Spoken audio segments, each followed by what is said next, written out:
Hello and welcome. I want to thank the AI for IA Organizing Committee for allowing me the opportunity to present at today's conference. I'm going to be giving a brief presentation titled Educators as Ethical Guides, Understanding Moral Agency in the AI Era. My name is Jill Kowalchuk, and I'm the AI Literacy Manager at the Alberta Machine Intelligence Institute, or AMI. I'm also a third-year PhD student at the University of Alberta, where I study teachers' moral agency in relation to the proliferation of generative AI. Prior to coming to AMI, I was a junior high and high school social studies and English language arts teacher for nearly 7 years. Please feel free to email me with any questions or reach out to me on LinkedIn after the presentation. Now, to begin with kind of a personal story, as a social studies teacher, I've always been really drawn to how educators address controversial topics in the classroom, which is why I pursued graduate studies in the educational technology space, first with my master's at the University of Toronto, and now currently at the University of Alberta studying teachers' moral agency. And I was particularly always interested in this in a junior high or middle school context because that age group is often ignored by the literature. The COVID-19 pandemic really intensified and furthered my interest in digital teaching, pushing me to adapt my methods and maintain student relationships in a changing digital classroom environment. My increased use of technology, including becoming part of the TikTok teacher phenomenon, really started to blur the lines for me between professional and digital identities of teachers, revealing the deep connection between teaching and technology that we're exposed to every single day. These experiences also led me to where I am now in exploring the intersection of AI and teachers' moral agency and focusing on how educators can ethically navigate the digital landscape while maintaining their professional integrity, agency, and autonomy. So before I get into the meat of my presentation, I know it's a really brief one, but I just want to take a minute or two to level set on first some key terminology. So I refer to artificial intelligence as an entire field of study. It's been around since the 1950s, but simply AI is the study of enabling computers to act intelligent by mimicking human behavior. Machine learning is a subset of AI and simply uses data, algorithms, and computation, not simply, rather uses data, algorithms, and computation to enable machines to learn without being explicitly programmed, as would be in the case of more traditional forms of AI. Deep learning is now a further subclass of AI and ML that relies on massive computational power and amounts of data, often known as black boxes. Now, this presentation is largely focused on generative AI because that's where my research interests currently are. In my research, I primarily focus on the impacts of generative AI in education, particularly on teachers' pedagogical practices. So how are they using AI in the classroom? Generative AI is a category of AI systems that's designed to generate new content or data that isn't explicitly programmed. So these systems use machine learning techniques to create content that can be in the form of text, images, audio, video.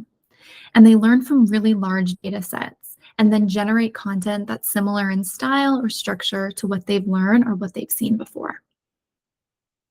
Ultimately, these advanced technologies, now I'm talking about generative AI, are now readily accessible to researchers, institutions of higher education, and governments, as well as teachers and students in the K-12 education system.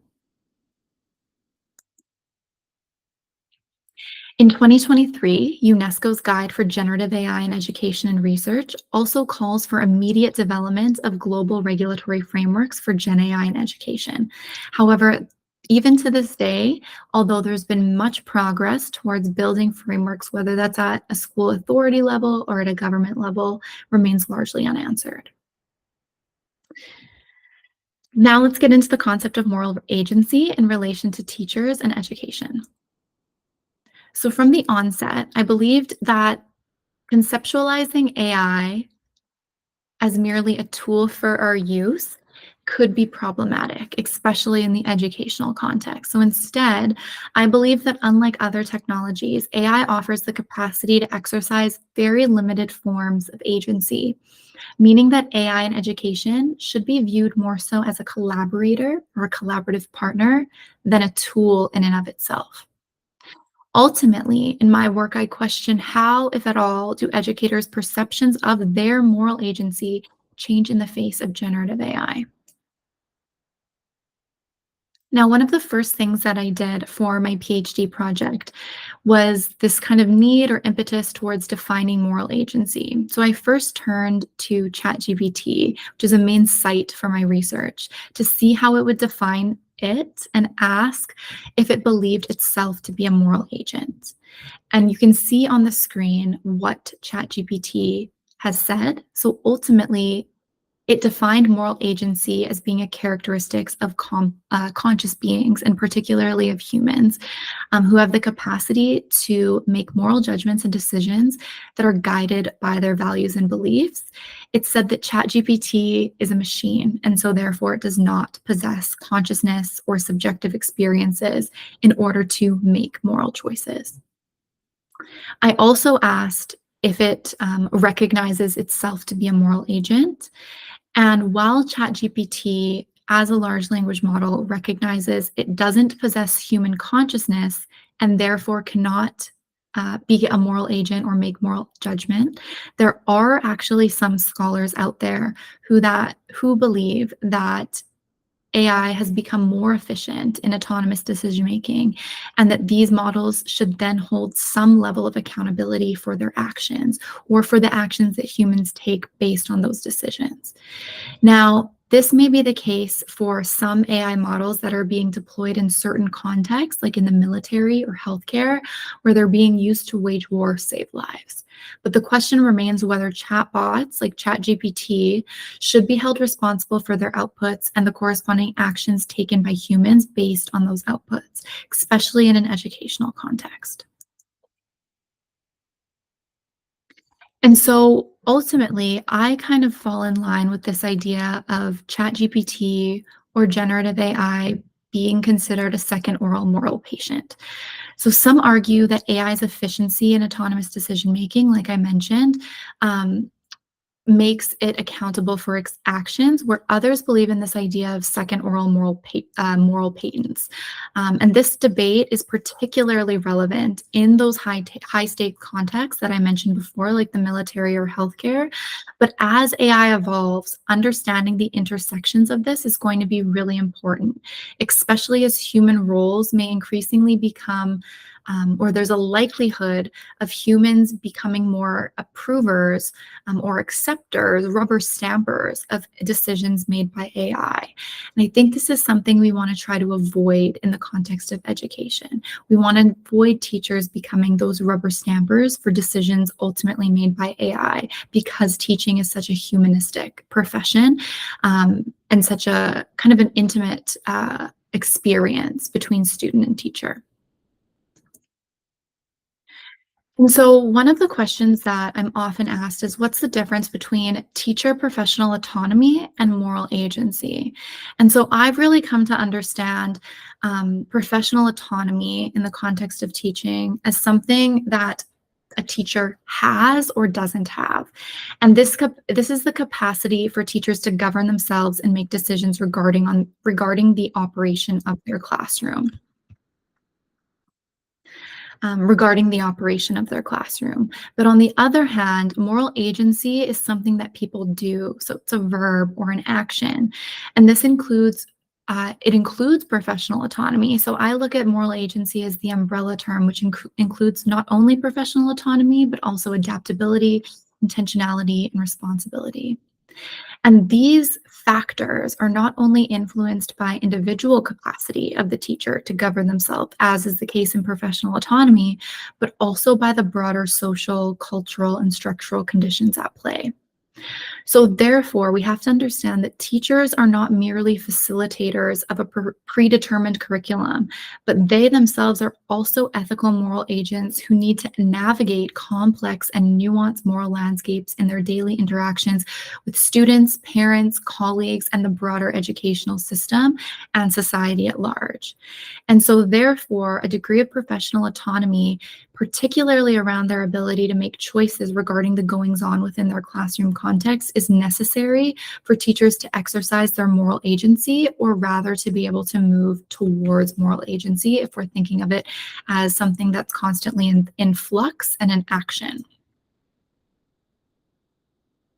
So, going a little bit deeper here, moral agency isn't solely defined by the capacity to act or govern oneself, but it's also shaped by the structural or societal conditions in which these actions take place. And so, while educational policy may inadvertently or prescribe teachers to exercise agency in their practices, these same policies may inadvertently hinder their ability to do so by ignoring the complex interplay of cultural and structural conditions. And agency then cannot simply be defined as the ability to make choices based on one's own moral values, but ultimately depends on what choices are available.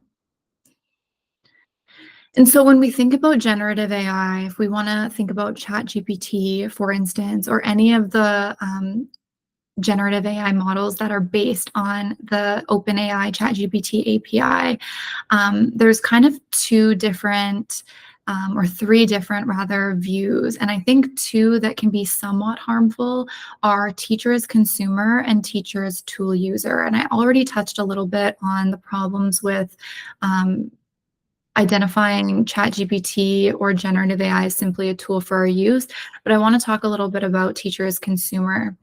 So teachers, there's this idea of consent when it comes to generative AI or any technology in the classroom. And for a child, their parent is the one who ultimately consents whether or not they can have access to a technology. But with the proliferation of artificial intelligence, true consent is harder to define. Teachers' consent now also has to be considered when it comes to AI in the education sector. And this is something that many policymakers and guiding frameworks, legislators are currently thinking about. However, in the discourse surrounding the evaluation of new technologies, potential benefits and risks, especially those with interacting with these new innovations, such as teachers, are frequently overlooked. And Hacker, which is one of the resources that will be on the last page of my presentation, points out that individuals, particularly educators in this context, are often viewed primarily as consumers, eager for technological advancements, and those that don't care about consent or privacy. And that couldn't be further from the truth. And rather that they should be seen as active participants in the decision-making process and as user designers rather than being shut out of the technological side of things or understanding what this technology really means. And teachers as tool users also a problematic framing, ethical framing for teachers. So when teachers are relegated to mere operators of technology or tool users rather than co-creators or user designers, I think a significant opportunity is lost. The issue becomes evident when the algorithms behind these systems prioritize efficiency and standardization over the nuanced professional judgment of teachers that teachers are trained to assert. So, for example, there is a lot of talk around AI-driven personalized learning tools touted for their ability to adapt to unique needs of each student, which often raises concerns about whose interests are really being served. So there's a suggestion in the scholarly literature that personalization in this case is frequently more beneficial to the technology providers and their advertisers than it is to the end users, which are teachers and students in the educational context. So this discrepancy should prompt teachers to question the impartiality of AI recommendations and the extent to which these tools enhance or detract from the educational experience. But in some cases, a teacher's material circumstances might prevent this kind of more critical evaluation. So ultimately, I want to leave you with some final thoughts. In my personal experience working with teachers, many cite AI use guilt. And in many cases, teachers are utilizing AI, generative AI, in their own workflows, but feel guilty doing so. This can be tied to the idea of moral agency and their own autonomy as professionals. This also tells me that there needs to be a recognition of the need for professional learning around generative AI in education. So, not only policy guidance and frameworks, but also really pushing for professional learning for teachers so that they can better. They are better equipped to support the students in their classrooms to navigate this complex digital landscape with the use of generative AI. And it's important to note on this thread that AI or generative AI is just not simply another educational fad. And so this presentation was really just touching the surface of generative AI in the education field and some of the ethical considerations, including moral agency, that need to be considered. But we also need to consider the idea that there is more advanced AI systems currently being deployed and developed in educational contexts. And we can see that from a global landscape. Finally, with the increased use of generative AI in society at large, we also have to recognize that AI will allow us to actively outsource some cognitive tasks. And this is going to be another ethical point for educators and people in the education space to really think about. It's our job to figure out when AI goes from being a helpful form of cognitive extension, like a calculator or a computer in itself, to potentially harmful vehicle for cognitive atrophy and lessening some of those skills, fundamental skills that students need to be successful beyond their K-12 education.